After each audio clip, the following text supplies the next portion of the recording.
Nabi kata tidak ada hari yang Allah lebih suka hamba dia beribadat kepada dia, melainkan ini 10 hari awal Zulhijjah. Hari lain buat ibadat, tapi Tuhan cukup suka kalau hamba dia fokus 10 hari pertama Zulhijjah ini. Ya'dhilu siyamu kulli yawmin minha bi siyami sanah. Yang ni yang kata ciri-ciri hadis dhaif ni. Dia over. Dia ada unsur, orang putih kata ada unsur exaggeration.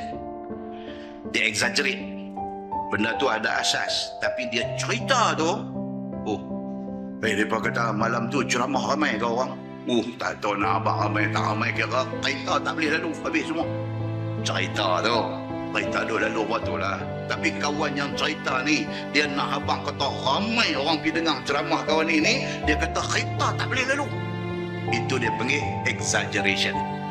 Cerita tu bagi nampak bergerun. Dalam hadis ada unsur-unsur ini, dan bila mai unsur macam ni, ulama akan study lagi, didapati hadis itu dhaif.